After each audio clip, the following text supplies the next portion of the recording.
kita terima balasan semua amal kita, sekecil apapun baik atau buruk, kita akan terima balasan. Karena itu hari kita mendapatkan balasan, maka hari itu disebut Yaumuddin. Karena agama juga begitu balasan. Hutang disebut dain. Hutang disebut dain. Karena kalau Bapak Ibu meminjamkan orang, pasti dapat balik kan? Terima sesuatu lagi kan? Yang pasti dari Allah. Karena siapa yang menghutangi orang, kata Allah, Allah lipat gandakan bayarannya untuk orang itu. Berarti kita kalau menghutangi orang, pasti menerima balasan. Nah, karena kita menerima balasan, maka hutang disebut dengan dain. Jadi din bisa berarti agama, bisa berarti hari kiamat. Intinya di sana ada bentuk ya pemberian dan penerimaan. Kita memberi sesuatu, kita menerima sesuatu. Itu makanya jika kamu berbuat baik, maka kebaikan itu untukmu. Begitu kan? Nah, kita akan terima kembali kebaikan kita.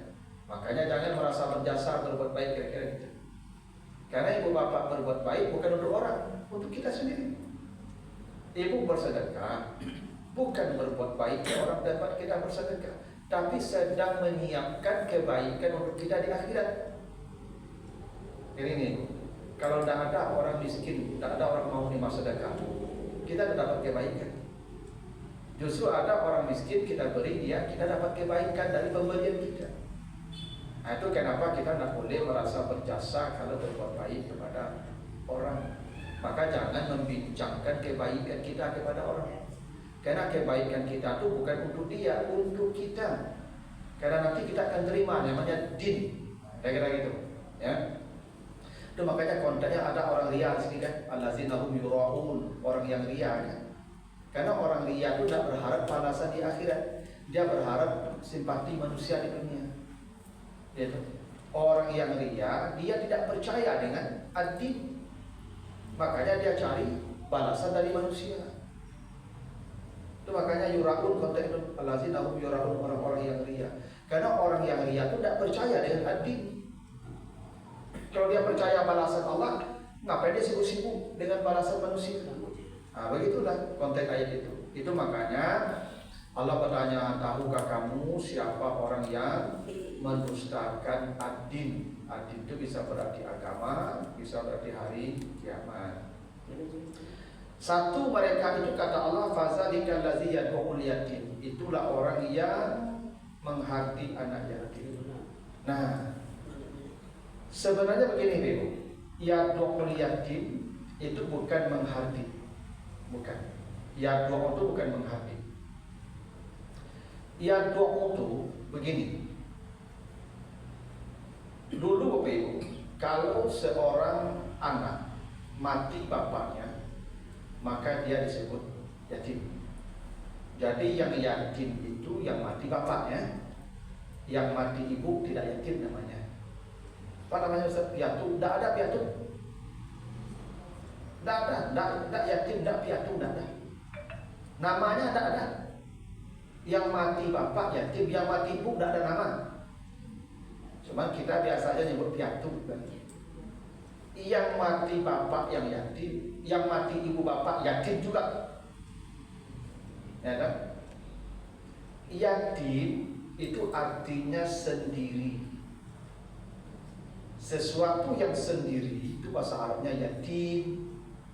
Nah, kenapa yang mati bapak itu yatim, yang mati ibu tidak? Makanya mati ibu tidak perlu sanjuni, berada yatim.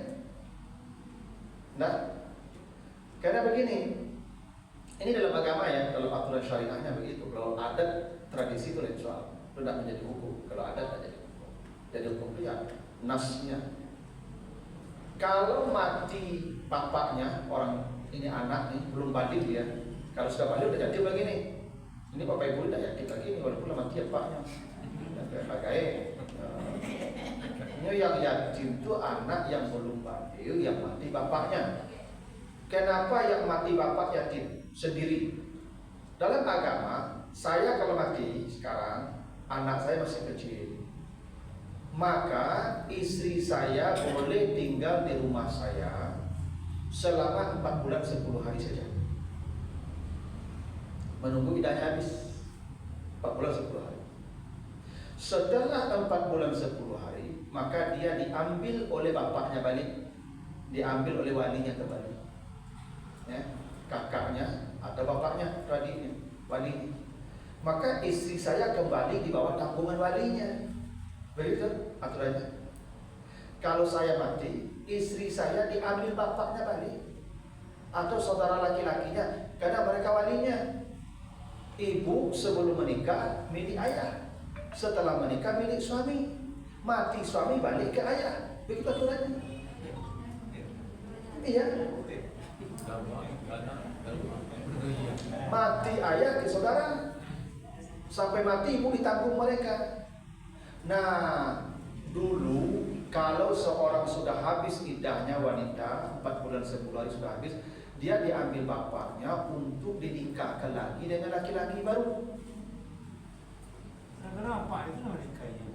Nah, mau. Tidak boleh. Ada Pak Latihan.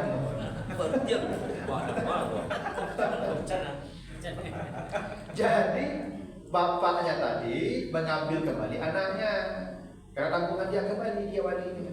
Maka dicarikan lagi suami baru. Maka si perempuan tadi menikah lagi karena bapaknya mungkin sudah tua, tidak kuat menanggung biaya anaknya, ya kan? Maka dicarikan orang laki-laki yang menanggungnya, suami baru. Dinikahkanlah dengan suami yang baru. Maka si perempuan tadi dibawalah oleh suami yang baru kemanapun dia pergi, dibawalah ke rumah dia. Yang anak tidak boleh ikut dengan ibunya. Makanya dia sendiri, bapak mati, ibu diambil orang. Anak tidak boleh ikut dengan ibu. Siapa yang menanggung dia? Tak ada yang menanggung dia. Suami ibunya yang tanggung istrinya kan. Dia tinggal di rumah dia. Ngapain juga ke sana? Nah, siapa yang menanggung ini anak yatim ini? Walinya. Maka anak yatim punya wali namanya. Siapa wali anak yatim? Kakeknya, bapak dari ayahnya yang mati, atau saudara bapaknya, pamannya, itulah walinya. Sebagaimana Nabi Muhammad mati ayah beliau Abdul Muthalib, kakek mati Abdul Muthalib, Abu Talib paman. Begitu aturannya. Itu kenapa yang mati bapak disebut yatim. Apa mati, ibu diambil orang, tinggal awak menumpang lain. Kalau nak jauh kakek, ya mamak lah, bebek. Gitu tuh. Tapi kalau ibunya mati, dah. Istri saya mati, anak tanggungan saya. Saya punya rumah, saya punya gaji, saya punya penghasilan, saya punya usaha. Anak saya, tanggungan saya sampai dewasa. Maka anak saya tidak perlu disantuni. Kenapa disantuni? Saya hidup. Makanya yang mati ibu tidak perlu disantuni. Bapaknya tanggung jawab, tidak perlu disantuni. Cuma di awak kok banyak laki-laki dapat tanggung jawab. Itu salahnya. Mati istrinya tuh jawab ini, dia cerita anak ditinggal saya. Itu anak terlantar namanya, bukan anak yatim. Beda tuh. Makanya kotak infak anak yatim itu tidak boleh diberikan ke anak yang mati ibu sebenarnya. Kalau anak yang mati ibu itu anak terlantar, kasih uang sosial dia, kasih uang apa dia telah misalnya miskin, kasihkan ke dia. Tapi yang yatim, definisi yatim jelas, anak yang belum balik yang mati bapaknya, itu yang yatim, itu yang wajib disantuni. Kalau yatim itu apa, mati bagi belanja udah boleh. Induk menikah lah orang dibawa orang, mau tinggal lah menumpang. Kalau nak jo kakek atau jo PT, aturan itu. Itu makanya apa-apa aku perlu paham. Orang Minang kok perlu paham kok. Ambo kalau mati ya dia, ambo laki-lakinya mati, anaknya ketik-ketik, anaknya itu anak ambo tuh. Menikah sampai menikah, ambo menikahin semua. Maka anak adik ambo tuh, ambo kasih belanja tiap bulan, tiap hari, tiap minggu, ambo adiknya mah. Gitu. Nah, tapi banyak yang tak mengerti, ya. Mati terus anaknya, kakaknya, atau adiknya, anaknya ketik-ketik, jangan kanya lagi belanja, dan cari beda. Ibu harus paham, suami ibu kalau mati saudaranya, masih kecil, ingatkan suami lupa itu anak apa lagi belanja, tanggung hidupnya. Ya, kadang ibu kok bilang loh, suaminya lagi belanja anak adiknya yang lamati, bilang ibu, mangkalo anak orang lagi belanja, urusan jawab tuh. Itu ibu tidak mengerti juga loh. Ya, kalau ibu jodoh, gitu. Karena begitulah definisi yatim. Jadi yatim itu, tolong anak-anak apa? Duduk yang tenang, duduk yang tenang. Kalau mau bawa galu-galu di luar, sini duduk, sini. Sini. Tidak boleh duduknya bercampur. Bisa. Oh, sini. Jangan berdaki-daki. Siku. Ujung. Harga pada itu. Tenang ya. Duduk tenang. Nah, kalau gitu keluar apa? Duduk tenang. Ya. Nah, jadi kok ada yatim kok? Kan karena anak yatim itu gitu. Duduk yang tenang, tidak boleh gitu. Tidak boleh. Ya, yang sopan. Nah, jadi yatim itu yang mati bapak, yang mati ibu enggak. Karena yatim itu artinya yang sendirian. Jadi bapaknya mati, ibunya menikah di orang, dibawa orang, dan anak boleh ikut. Tidak boleh ikut anak boleh. Karena jadi beban kok di ibunya. Ya, kesian kalau dia belanjanya. Gitu ya. Nah, karena itu yatim, biasanya begini, Bu. Dulu anak-anak yatim tuh, kenapa mati? Nah, pasti belanja dan biasa itu. Mati apa? Induk lah diambil orang lu lah menikah juga. Awak ini menumpang jo PT. Dan itu tidak mungkin awak sama jo anaknya loh. Tidak mungkin lah awak sama jo anaknya. Dan itu anaknya nomor satu. Tidak begitu. Dan itu belanja kadang tak kelape dan coba ini. Nah, biasanya begitu. Kalau ada anak-anak yatim tuh, nampak orang makan dia dari jauh. Ada yang tagak kepalanya pada itu mencari orang makan. Hanya berharap orang yang makan itu menampaknya lalu membau tangannya dialog pada itu. Ada orang bapak ibu nampak anak yatim tagak-tagak. Mengginikan tangan itu yang disebut yadok oleh yatim. Bukan menghati, bukan. Kalau gus, itu pun tak boleh, ya. Itu pun tak boleh. Ya. Tolong tenang anak-anaknya. Kalau tak di luar lah, di luar aja, main di luar lah, di luar. Di luar. Ini yang dua lagi di luar aja main di luar. Di luar aja main tak apa. Nanti masuk kalau ada makan masuk lagi. Anak yang kalau anak yatim yatim. Ya orang yatim. Ya hanya mengganggu gitu. Aku kalau banyak macam-macam laku dalam ceramah aku hilang konsentrasi aku dia. Hilang fokus sama dia. Ya gitulah. Ya. Kecuali ibu bergaduh-gaduh percaya aja. Anak bergaduh percaya. Lagi ibu bergaduh cukup. Sudah ceramah bergaduh sudah. Ya kan? Jadi itu disebut yaduk oleh yatim. Jadi konteksnya ini ada orang sedang makan. Anak yatim ini dia jarang makan yang enak-enak. Yang mana yatim deh, ibu kalau yang mana yatim tuh, udah selero udah tahan ibu. Anak yatim kan. Coba dia jadi dibanti-banti itu anak yatim. Aku jadi orang belanja tu ibu. Ya cocok agak saya menjadi orang belanja. Dunia belanja tapi tidak tu. Mereka bagi tapi tidak tu. Ya tu. Makanya ibu tu di satu masjid ibu hebat ibu. Jadi anak yatim itu saat dia subuh, kalau yang masjid tiba subuh, dia belanja tadi 10.000 tiap subuh. Kalau anak yatim itu ke sekolah banyak tak belanja untuk itu. Ya saya tahu gitu tiap tak boleh, ya kan? Kalau gitu kalau dia menumpang orang. Apa anak yatim kok dia lagi belanja pagi itu 10.000 supaya bisa belanja sama anak-anak lain di sekolah. Macam itulah. Makanya anak-anak yatim itu kalau nampak orang makannya biasanya takak jadi orang. Dia datang. Ada orang yang mengusir anak yatim dari makanan itu. Itu namanya yatim yatim. Gitu. Ya, supaya anak yatim itu ada satu orang makan sama dia. Itu makanya Ibu, seburuk-buruk hidangan kata Nabi yang dipisah anak yatim dengan orang lain, orang-orang besar. Sebaik-baik hidangan yang orang besar duduk anak yatim di mejanya. Saya pernah ceramah menjelang berbuka di Kodim. Ya. Diundanglah anak yatim, si wali kota, wakil wali kota, kapolres, pejabat-pejabat. Hadir. Jadi pejabat-pejabat kok mejanya khusus, meja VVIP, makan mewah, ibu buahan. Anak yatim ibu yang termos sebelah kanan antri jaga mami makan.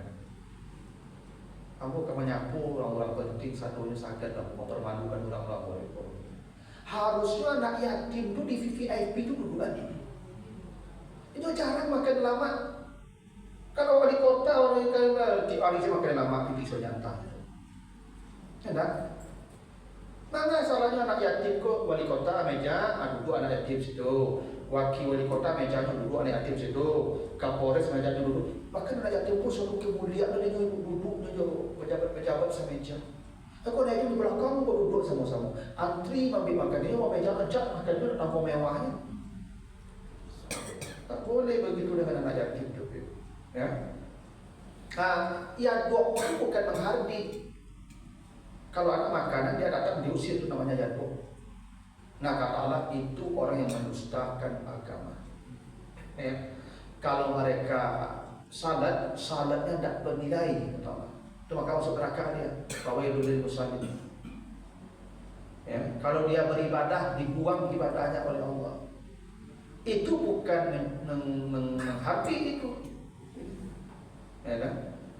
Itu kenapa ini ayat dimulai dengan tunjuk jauh. Fazalika. Zalika itu tunjuk jauh. Kalau tunjuk dekat ini haza.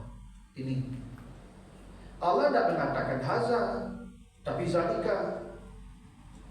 Kenapa zalika? Karena orang yang menghardi anak yatim tadi pasti jauh dari Allah. Pasti jauh dari Allah. Makanya Allah tunjuk jauh. Itu. Karena Allah tak akan mau dekat dengan orang itu.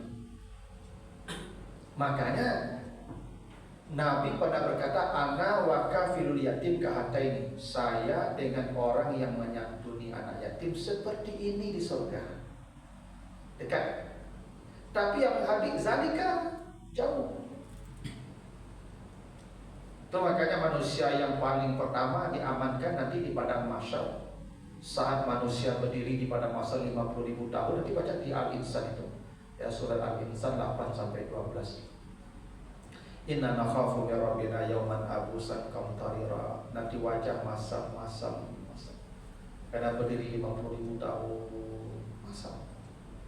Ya, bayangkan panasnya dan tanggung-tanggung, matahari dekat dengan kepala manusia. Tak apa baju, tak apa celana, tak apa kopiah, tak apa terompa. 50.000 tahun tak ada ujung pangkat. Aku dah asam aja tu. Masam lah tu. Ibu kau dah agak jago Malaysia tak saja tentang hari itu. Dah kali-kali kan yang itu dah agak situ. 50.000 tahun. Enak. Tapi kata Allah, fawaqahumullahu syarra zalikal yaum wa laqahum nadratan wa sururan. Allah pelihara orang-orang tertentu dari hari itu dan wajahnya cerah di hari itu. Ada orang yang wajahnya cerah di hari itu. Tidak takut, tidak panas, tidak capek, tidak lelah, tidak haus. Apa amalnya? Ayat yang ke-8-nya surah Al-Insan itu. Wa yut'imuna ta'am ala hubbihi miskinan wa yatiman wa asira. Di dunia dia suka memberi makanan kepada anak yatim. Allah sebut itu. Di dunia dia suka ngasih makanan ke anak yatim.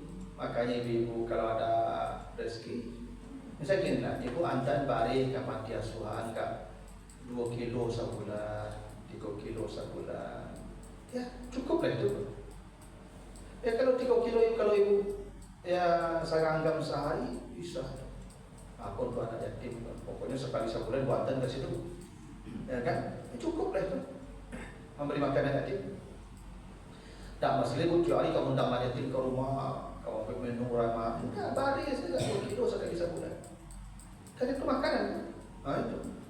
Makanya kata Allah, yang tidak percaya dengan ad-din, itu adalah orang yang yatun yatim. Padahal yang paling menyelamatkan nanti di akhirat itu anak yatim.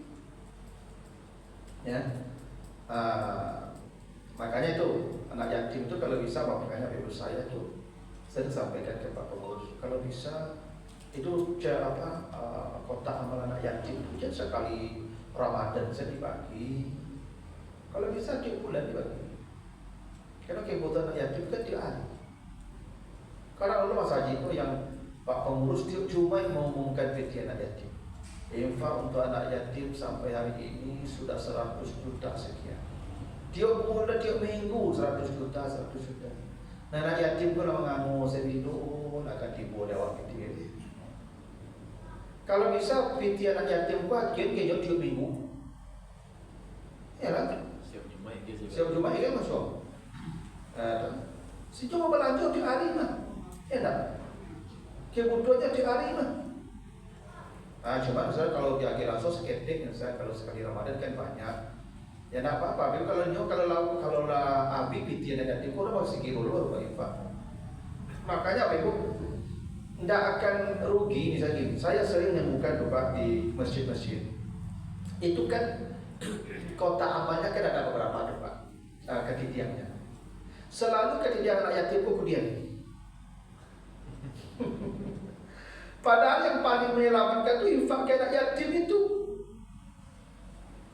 Tapi diletakkan kemudian. Itu Mas Haji nomor 1. Padahal Mas Haji itu mengikuti bongkai pula, bongka panjang saya. Kok anak yatim pun udah sekolah begitu, udah belanja aja begitu. Udah murah juga kepentingan kok. Sebenarnya Mas Haji orang rancang-rancang, tapi pengurus hobi membongkar macam tu. Jika piti infak api untuk membongkar pasang saja. Apa salahnya infak anak yatim kok? Bila kalau di sekolah anak yatim tu, dia piti infak Mas Haji Pak. Masuk pesantrennya, habis suang masuk pesantren ke sekolah, kalau mesti kami biaya piti Mas Haji kok. Habis itu pulang jadi imam masih boleh. Dok. Mana hebatnya investasi itu? Kalau bangun Mas Haji itu setahun selesai itu, agak payah. Tapi membangun orang itu bisa berpuluh-puluh tahun itu selesai. Kenapa pengurus-pengurus Mas Haji tidak berpikir begitu? Di sekitar kita banyak anak-anak yatim yang memang tidak punya kemampuan finansial, berpegang otaknya cerdas. Kenapa pengurus tidak mendata anak yatim di sekitar kita berapa? Cari yang cerdas-cerdas yang memang mau belajar agama, udah ke pesantren. Yo piti Mas Haji, yo infak jamaah. Tapi salahnya bisa menjadi imam sekolah. Anda jadi imam mana yang penting sekolah kamu dan jadi ustaz, jadi ulama. Bara hebatnya kamu. Ya kan? Cuman awak tak berpikir itu loh. Oh pikir berbisik panjang saya. Lu kubah tu bongkar panjang situ. Kalau kubah baru ya. Kalau anak bulunya kubah. Ya, ada amin ke berada di kubah itu. Kerajaan dah indah. Kubah dari amin. Berpangkat amin di kubah. Masalah dipakai untuk menyekolahkan anak yatim. Kenapa? Itulah awak selalu megah fisik yang awak pikirkan, tapi megah mental umat tak pernah awak pikirkan. Nah itu kenapa saya mengatakan kalau bisa infak anak yatim itu jangan sekali setahun dibagi, supaya anak yatim kau dapatnya menikmati hari-hari bahagia, hari-hari dengan santunan. Ya. Karena punya anak yatim dia mudah mungkinlah belanja sama dari kuapa itu gitu. Kandak lah tak kandak, apalagi ibu gila menikah dan ibu orang kau menetap tinggal. Cuma dia waktu suku-suku lah ibu dan namanya merawat anak mati suaminya. Ibu-ibu dah waktu ibu banyak. Padahal secara hukum ibu kalau labi lidah ibu campak sana ibu dah dosa ibu. Ya kan hukum itu perasaan dari itu, itu. Ya. Kalau ibu itu perasaan ibu kan. Kalau hukum berdosa tak seorang ibu mencampakkan anaknya setelah habis lidah? Tidak. Kenapa? Karena anaknya tidak urusan dia, anaknya urusan walinya. Ibu berhak menentukan pilihan yang hidup ibu dengan suami baru, dan ibu wajib ikut suami yang baru. Tidak boleh ibu terabaikan wajib ke suami yang baru dengan mengurus anak ibu dari suami yang lama. Berdosa ibu.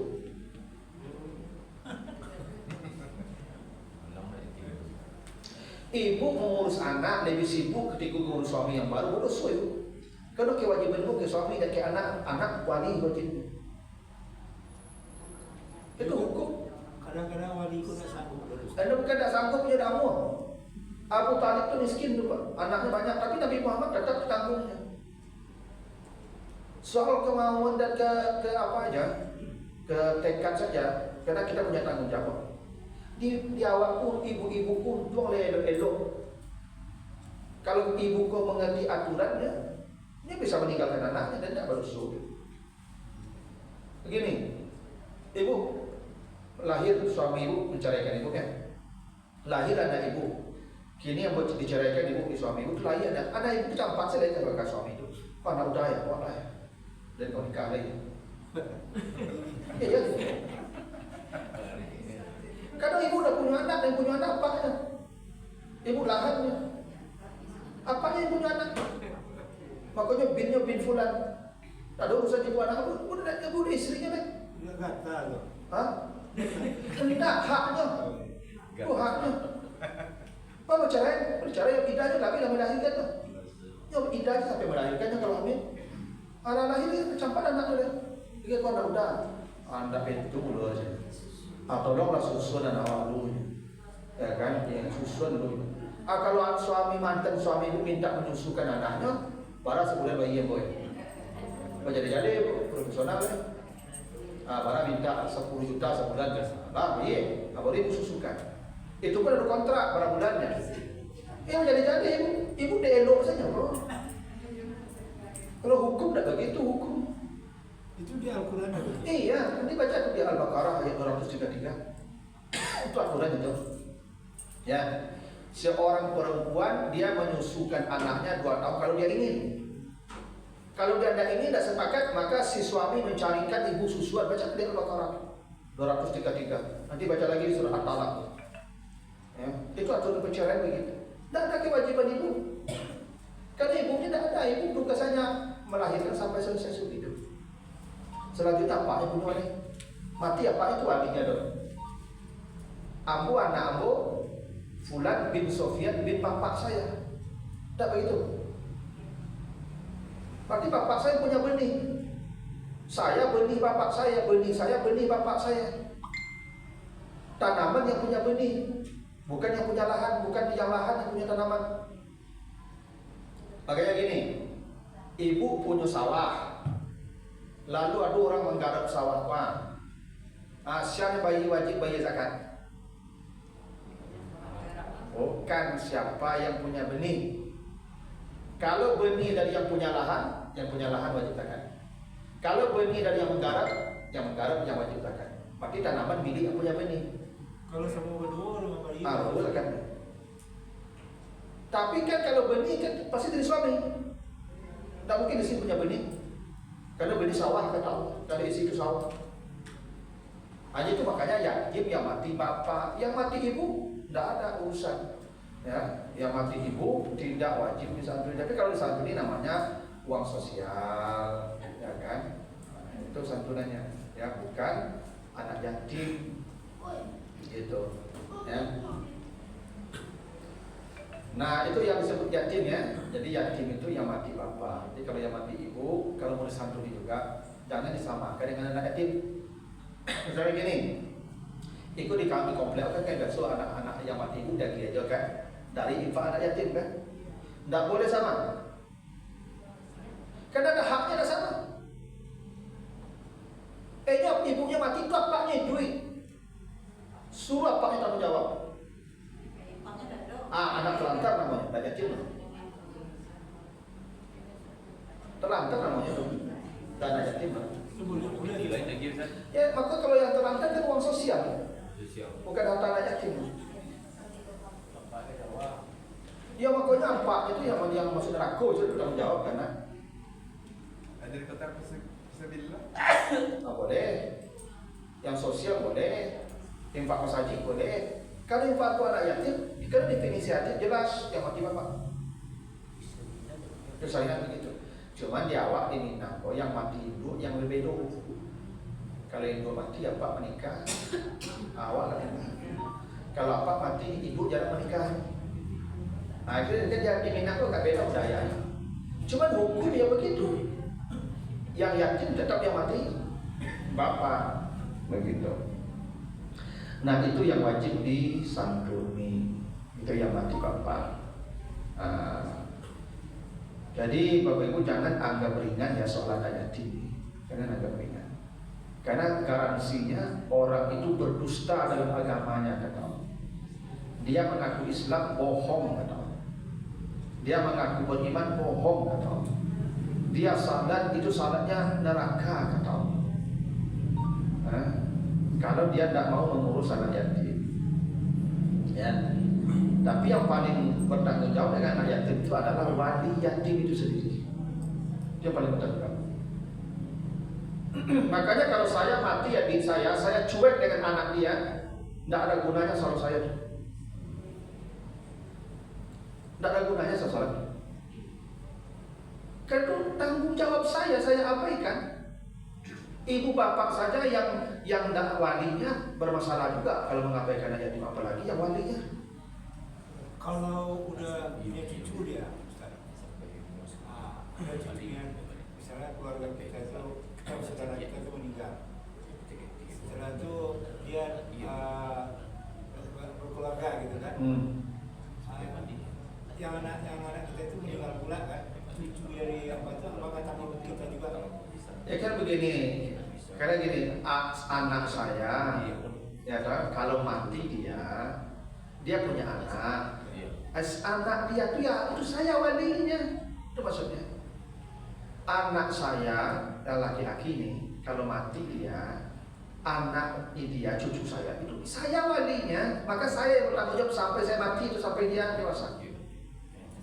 Kalau saya mati, maka tanggungannya berbeda ke saudara, saudara ayah, saudara anaknya, saudara anak saya, ya anak saya yang lain laki-laki. PT-nya. Kalau cucunya gimana tuh, Ustaz? Cucu dari saudara saya. Oh, cucu saudara. Kecuali tidak ada lagi, misalnya gininya yang terdekat wali keempat. Abu punya adik, lah adik Abu pun beranak, dia dapat cucu. Mati adik Abu, mati anaknya, tinggal cucunya kan? Ya Abu adiknya. Tapi kok ibunya adik Abu sebagai kakeknya itu dulu. Itu depan. Adik ambonya berapa cucu, ya kan? Amati anaknya, cucunya kita, ya adik ambo lah wadinya, ya kakeknya mah. Tapi apa bisa dong? Kalau ada apa ini malah yatim. Saudara perempuan itu. Anaknya perempuan misalnya. Anaknya perempuan, itu punya anak, ya mati sih ya. Yang perempuan ini. Oh enggak urusan jawab Pak, urusannya jawab apanya. Darah kapaknya, binnya kapaknya ke kaki laki-laki. Awalnya anjing anak dah Pak. Aku anakku berusi menikah, punya anaknya, mati si anak aku yang berusi kok. Cucu aku kok ada urusan aku loh. Urusan bapak suaminya. Kalau dia mati, kan suaminya hidup, urusan suaminya lah, mau urusan aku. Kalau suami kalau suami mati, Kakek daripada anak tadi, ayah suaminya. ideal saya itu lah. Pokoknya ke laki-laki. Kalau yang berusi putui. Itu maka Nabi Muhammad mati Qasim, mati Abdullah, anak beliau laki-laki. Maka Nabi disebut orang Arab Abtar Muhammad, Abtar Muhammad, Abtar. Maka berulah ayat dinasani akab wal Abtar. Karena kalau dah itu anak perlu laki-laki dah putui namanya itu. Tak ada urusan lain. Tapi kalau berbuat baik ya tak apa-apa. Tapi kewajiban tak lagi. Kewajiban yang punya nasab. Ibu bapak yang tak kewajiban saja kalau mengabaikan anak yatim sudah tak ada gunanya ibadah kita. Apalagi yang walinya itu. Ya. Kita ini tidak ada hubungan dengan anak yatim secara nasab. Tetap masuk neraka kalau tidak peduli dengan anak yatim. Apalagi walinya. yang itu kewajiban dia. Apa masih ada gunanya dia salat? Pasti tak ada gunanya. Makanya laki-laki perlu tahu dengan tanggung jawab. Istri perlu tahu dengan aturan ini, sehingga suaminya kalau mati saudaranya, dorong suaminya untuk merawat anak saudaranya itu seperti anak dia sendiri. Karena kewajiban. Gitu. Emang kebanyakan ibu-ibu punya dia aku. Untuk awak satunya itu harus segitu. Itu maka jadi masalah mereka tu Pak, bagi ke anak anak yang dah mati itu jadi masalah acok rumah tangga tu Pak. Itu kan karakter aku tadi tu. Makanya ibu paham itu. Tapi kalau jadi bercakap panjang so di orang rumah apa? Pada apa kudo ke neraka aja buka orang rumah itu namanya. Ya kalau ada kita udah mengerti ya Pak. Cakap panjang saya gara-gara itu kewajiban orang. Hanya heboh panjang saya Pak. Diganti seminggu kerja. Lalu buka saya kok. Tahu tak? Tapi ini kan banyak orang sama pada kakak lagi kan. Maksudnya itu.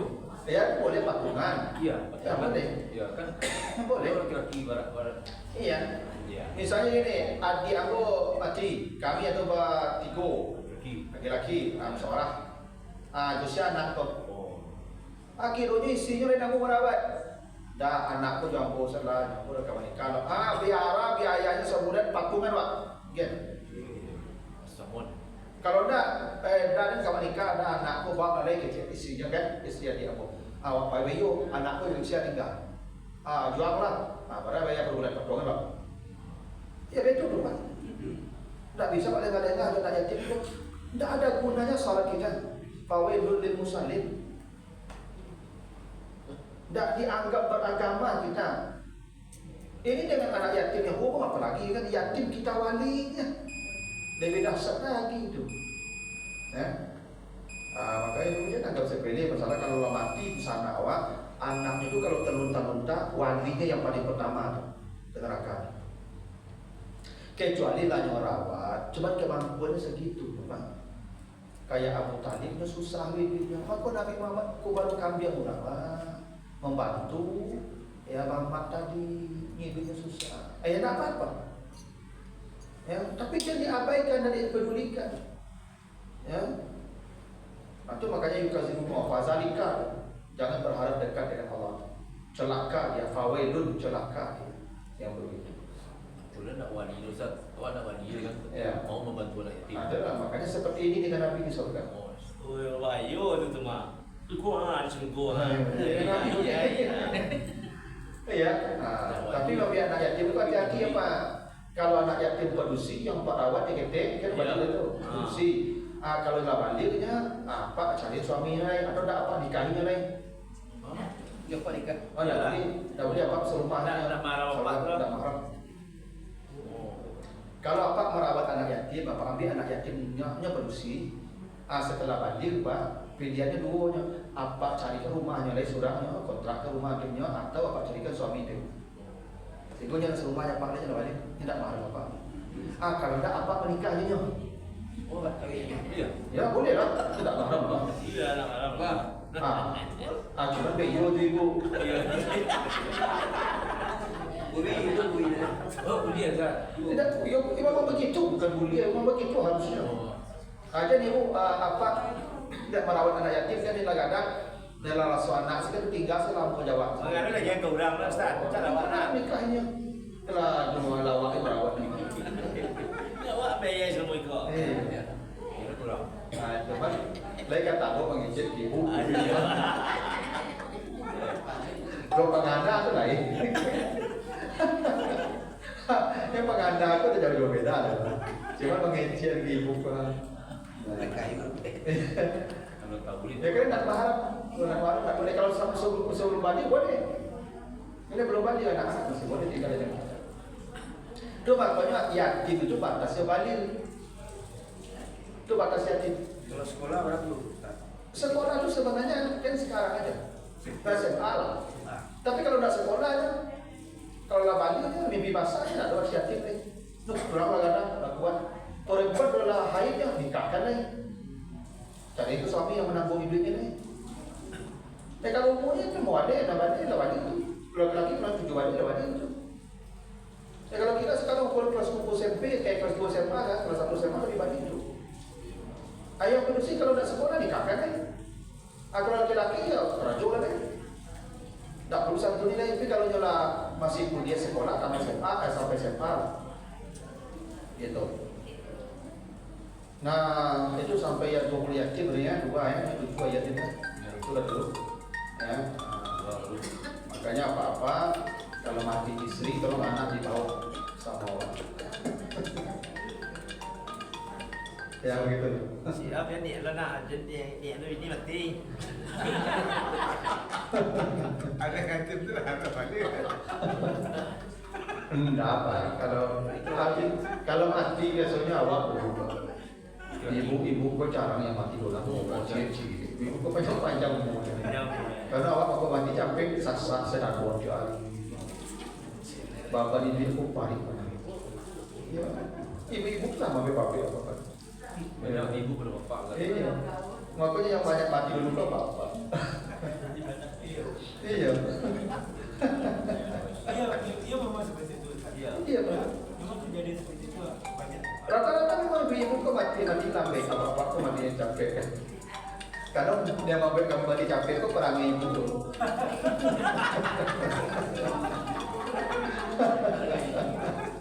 Ya itulah yang mematikan capek. Nah begitulah dulu Bapak Ibu ya. Mudah-mudahan manfaatnya. Lebih kurang mohon maaf. Subhanakallahumma wa bihamdika asyhadu an la ilaha illa anta astaghfiruka wa atubu ilaika. Wassalamualaikum warahmatullahi wabarakatuh. Waalaikumsalam warahmatullahi wabarakatuh.